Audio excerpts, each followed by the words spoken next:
Well, if a leadership could transform a nation so profoundly that a single word becomes a symbol of its legacy, a word that carries promise, legacy, and a change, they call it kagamenism.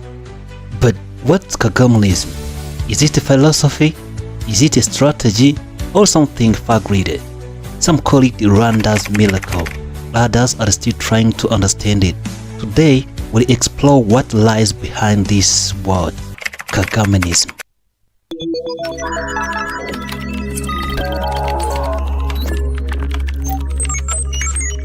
Welcome to Rwanda News. Today we dive deep into one of the most fascinating and transformative stories of modern governance.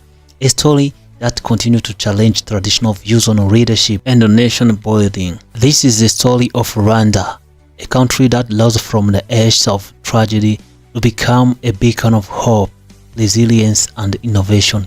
But behind Rwanda's remarkable transformation lies a concept that is as complex as it is powerful: kagamenism. What exactly kagamenism? Is it a revolutionary new ideology? Is it a strategic blueprint for national success? Or perhaps something even more intriguing, an evolving philosophy that redefining every essence of leadership and governance? In this documentary, we will explore how this philosophy, born from necessity and shaped by vision, has been at the heart of Rwanda's rise to global prominence, from unity to self-resilience, from zero-tolerance stance on corruption to technological innovation. Kagamenism offers a unique approach to governance that raises questions and challenges norms. You know, what is in Rwanda is really hell. In fact, forgetting the hell that we have gone through, that we stood against and sorted out when you were there just talking about more or less nonsense. Because as we explore this channel, we'll uncover the principles drive kagamenism and the lessons that are still unfolding in Rwanda today. The world is watching, and the question is, could kagamenism be the key to the new era of leadership? Join me as we uncover the philosophy that is shaping Rwanda's future and future of Africa in general. we are not too small for anything. That's our belief. We believe in what we can do, especially with the friends. What if leadership could transform a nation so profoundly that word was born to describe it? A word that carries promise, legacy, and change. They call it kagamenism. But what is kagamenism? Is it a philosophy? Is it a strategy or something far greater? Some call it Rwanda's miracle. Others are still trying to understand it. Today, we'll explore what lies behind this word, kagamenism. It has been described as pragmatic leadership rooted in the self-resilience and accountability. Some say kagamenism echoes elements of Singapore under Lee Kuan Yew or Ethiopia under Meles Zenawi. It remains distinctly Rwandan. Kagamenism an ideology, a mindset, or is it more too dynamic for one label? We do not wait for the world to define us. We define ourselves. These the powerful friends of ours. I've even said it publicly. When it comes to defending this country that has suffered for so long and nobody came to the help, I don't need permission from anybody. Is kagamenism an ideology? Is it a mindset? Or it is a model too dynamic for one label? Kagamenism is a leadership philosophy and governance style rooted in visionary leadership, the long-term planning and focus on sustainable development, self-resilience and accountability. Rwanda's drive to succeed without over-dependence on aid, pragmatism over politics decisions based on result, not ideology, unity and reconciliation, building nations' cohesion after tragedy. Under Kagame's leadership, Rwanda moved from poverty to economic growth, from coffee to tech. The change is undeniable. The Vision 2020 program, Clean Street of Kigali, and the drone technology for healthcare delivery are the symbol of kagamenism at work. In a nation torn apart by genocide, kagamenism emphasized reconciliation, not revenge. Kagamenism may not fit neatly into a textbook old stories because it's more than a word. It's a Rwandan story of transformation. It's challenged the world to think differently about leadership, resilience and possibility. Perhaps that's the true meaning of kagamenism. Not the definition, but question. What if we believed in ourselves like Rwanda did? Let's go. Footage of Rwanda in the aftermath of 1994 genocide against the Tutsi. Broken infrastructure, empty streets and distressed faces. In 1990 genocide against the Tutsi, Rwanda stood on the brink of ruin. Nation shattered, a people broken. It was time when hope seemed lost. Yet from these ashes, reader emerged Paul Kagame.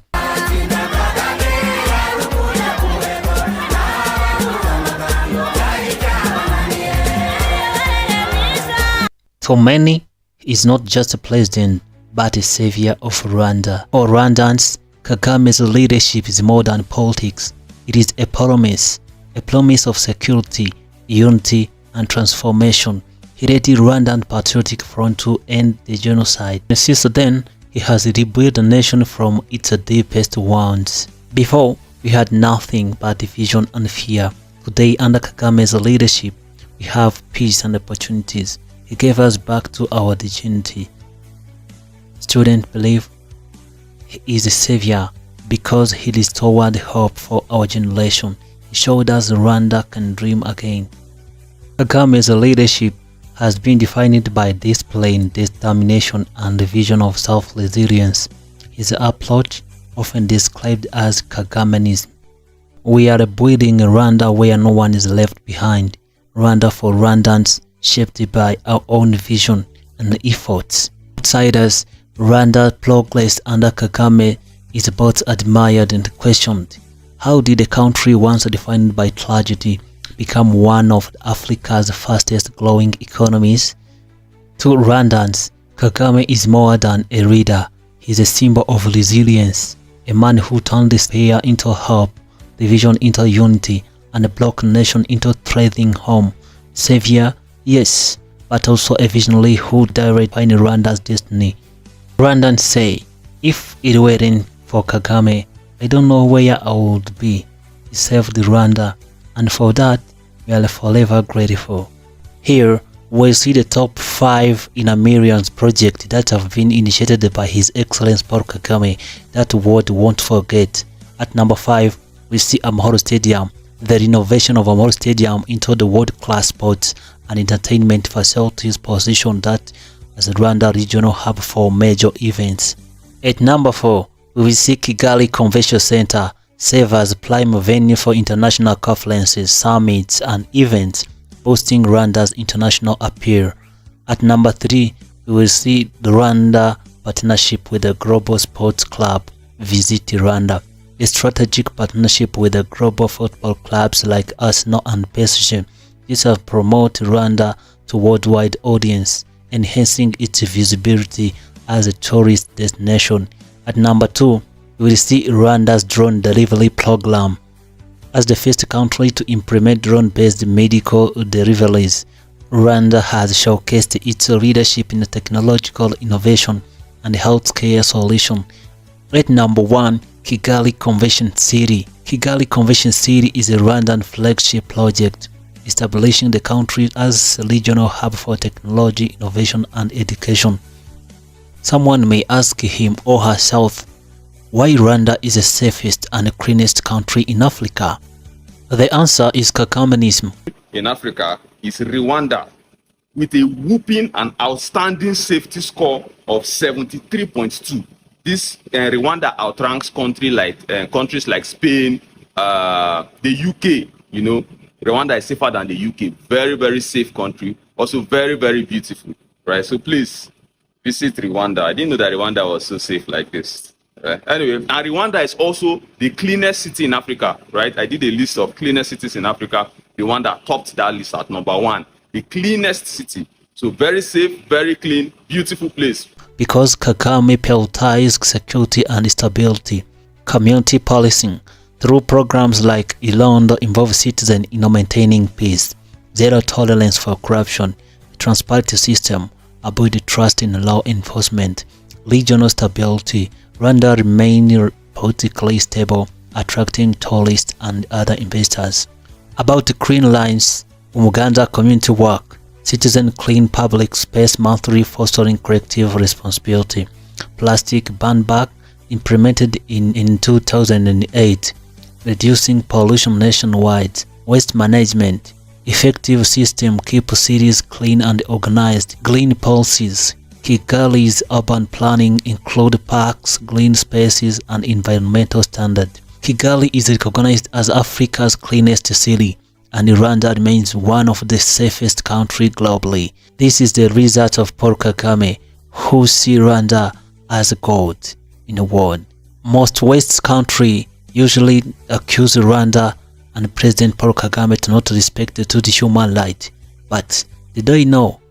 The answer is the Rwandese people love His Excellency because the Excellency is delivering for them. At least there, even if we disagree with the tactics of Paul Kagame, we can still say at least his own people are not complaining, and it's his own people that decide whether he stays in there or not. Are they happy with him or not? You understand? So it doesn't matter whether it's freaking 50 years or 100 years he stays in power. Yeah. His own people want him to stay there because according to them, he's delivering. Yeah. These other puppets here, all these other puppets here, Democratic Republic of Congo, Cameroon, Equatorial Guinea, now also this Mozambique, and there's so many. Sudan, there's too many. Congo Brazzaville. They don't perform, these puppets. Yeah.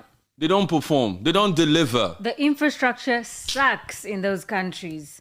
They don't People deliver. are living in complete poverty. That's why, okay. You know, we are so freaking fair here. Okay, Rwandese, are you listening? Kagame's leadership prioritizes Umunyarwanda kwisonga. This means that there is no one before Rwandan. Why are they still accusing Kagame to not respect the human rights? The answer is how country with not similar history to Rwanda need Rwanda to act like them. All Rwandans are contented with the leadership style. There is no room for before Bagani. Thank you, Amasi.